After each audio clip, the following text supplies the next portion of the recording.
Hey there, Joe here. Hey, well, in response to Luka Cees Box Art challenge subject thingy, decided to give you a few of mine. Uh, what we're looking at here is an actual AMT version, not the Ertl version I recently found. This is a kit back in my youth that I had built many times. So I picked up for nostalgic sake. Just always loved the box art on that one.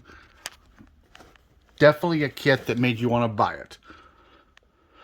Because you have the picture sort of a real car, photo touched up there on the side for the stock version.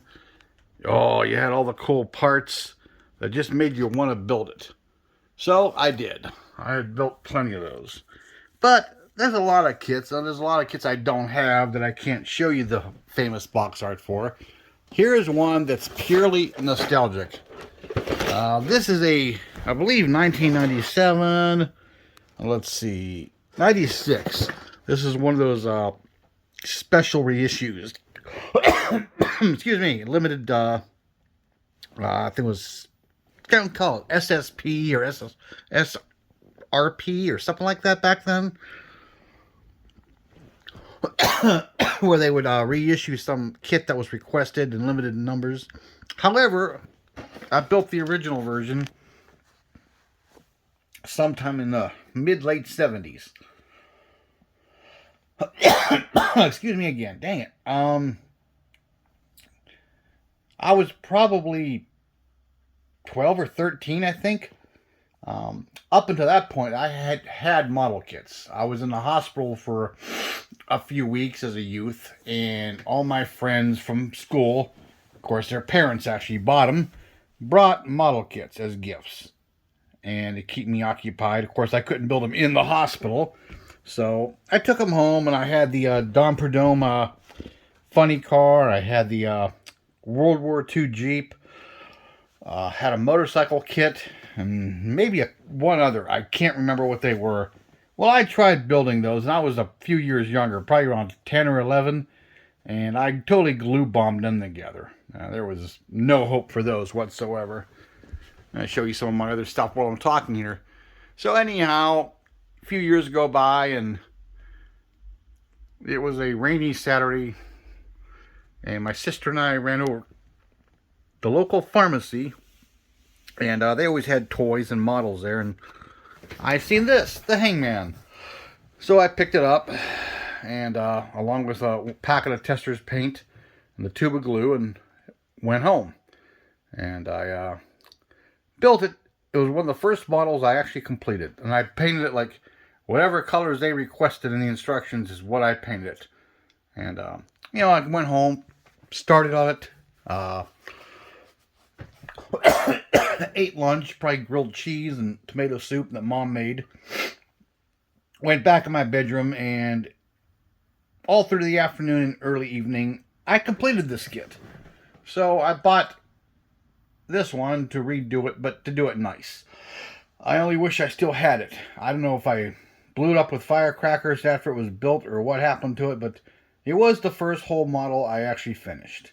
So it does have a lot of nostalgic feeling for it. So eventually I will build that and make it very nice and clean, not glue gobbed and all brushed, half-assed and all that good stuff. But as for other kits, box art that gets me going, or maybe buy a kit. This one, a lot of the Johan kits. This is the only Johan I have.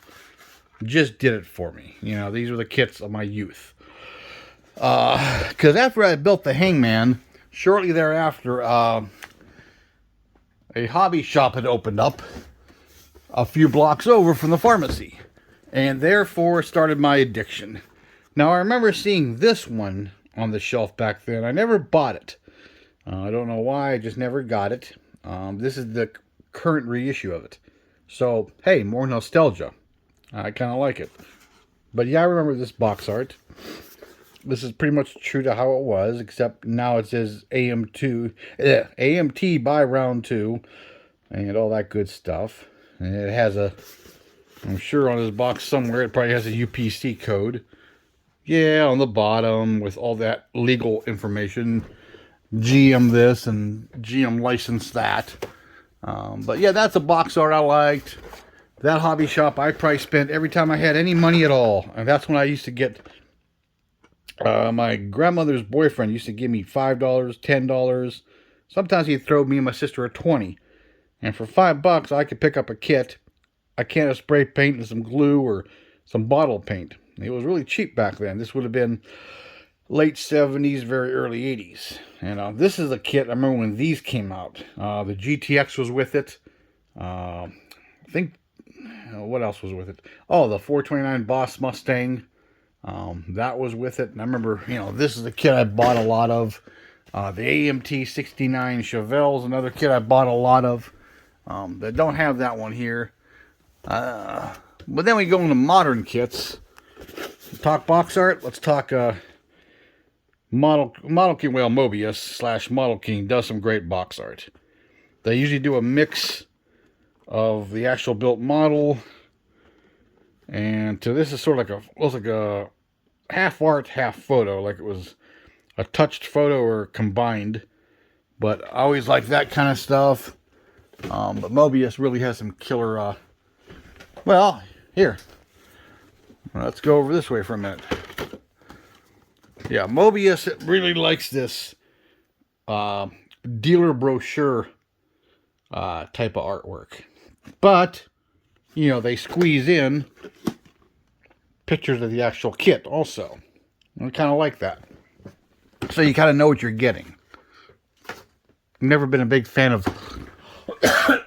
just artwork or whatever. But, yeah, that was one of those ones that really got me.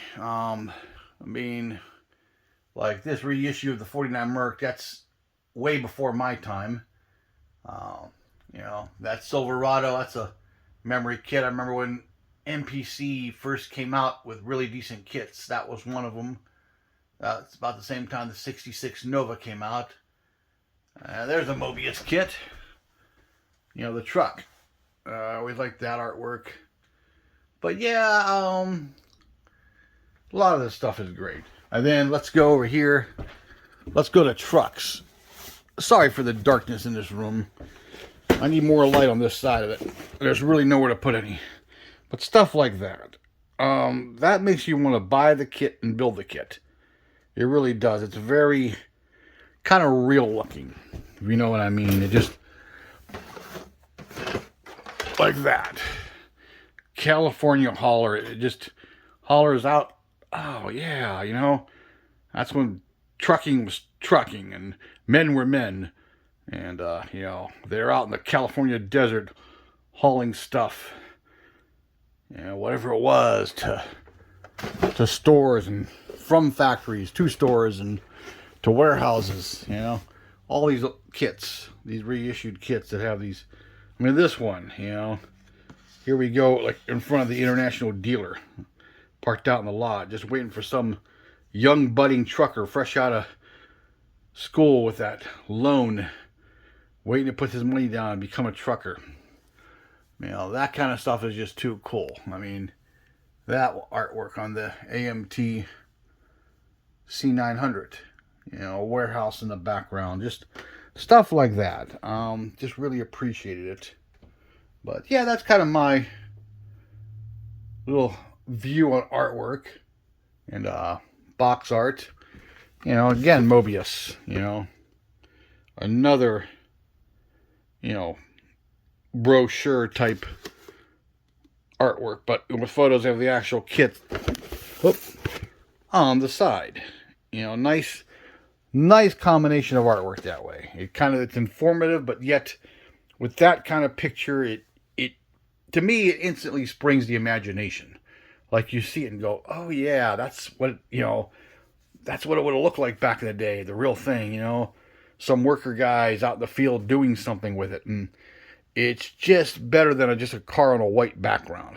Like this Mustang Cobra kit. Okay, it's not really, yeah, it's got these fancy graphics with a cobra in yellow snapping at you, but the car is just a photo retouch on a white background. It's kind of ho-hum. It doesn't jump out at you. I like the artwork that, you know, screams, you know, okay, that's a picture sort of a real car. It looks like it's photo retouched version, airbrushed or whatever. You know, but at least it has pictures of the actual kit. Excuse my sloppiness of moving here. You know, at least you get to see what the actual kit looks like. I mean, that's decent. You know, it's way better than, you know, and there's the artwork Luka Cees was talking about. You know, the old monogram art. But yeah, yeah, that's it. I've got some really old monogram. I got two of these 57 vets. One's in dirty, hazy shrink wrap. One's pretty clean. It's been opened. You know, then you got the new Revell artwork on these 29 Fords and the 30 Fords, which is, you know, really cool artwork. That's the other kind of artwork I like. You know, it like you said, it stimulates the imagination of what it could look like. As to where that, you know, well, whatever. Yeah, it makes you buy the kit because of all the features listed on the box and that kind of stuff, but it doesn't do much for the imagination. You know, that's a little bit more, you know, there's a racetrack in the background. It stimulates the imagination. The Chevy Love on the beach. That's kind of cool. But see, this is just kind of dull. I'm glad they reissued it, but it's just the truck itself. There's nothing attention-getting about it. Okay, there's AMT/Ertl. I remember at the hobby shop I talked about that used to be a few blocks from our house.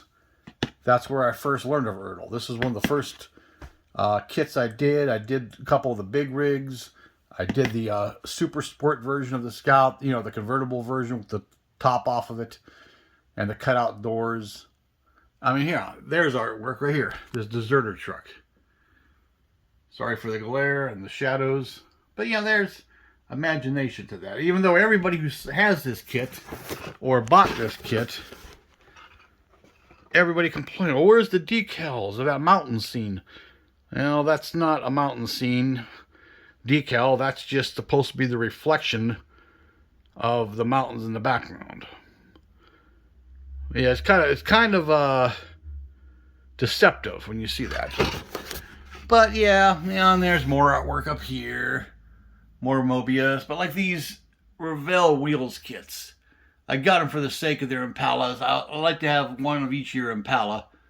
But the box art, you know, it's just like meh. And then this whole series of box art they did was kind of boring. It doesn't really, you know, draw your eyes into the kit. But anyhow, yeah. Oh, little project there. A ratty 71 Charger. That's going to be a slot car body. A bunch of die casts on the table I'm working on. My table's so tiny, it's like I clean it off and it'll last a day, if that. And it gets smaller by the minute. And I have more kits up here. Oh, speaking of artwork, there's that 68 El Camino. Now, see, that's interesting artwork. The 55 Chevy's interesting artwork. Even though it doesn't, I don't think it really shows the completed kit on the box. I think it does on the one side. And the Henry J is awesome. But, you know, there's that 4x4 Chevy. It's just a white box with the, you know, the stripes and the, doesn't do much for you. You know, that 56 Chevy, that reissue box art, that's really awesome with the outside of a custom shop. You know, that's very, very good. And, yeah, I got some of these Franco kits and a bunch of slot projects. And a few other die cast here. I got the Batmobile Eddie Van Halen version. Eddie Bat Halen. I got a Rat Fink A100. That's sold to a good friend of mine. But, yeah, that's about it. Okay, well, hey, that's my box art challenge video. Everybody have a good night and talk to you later.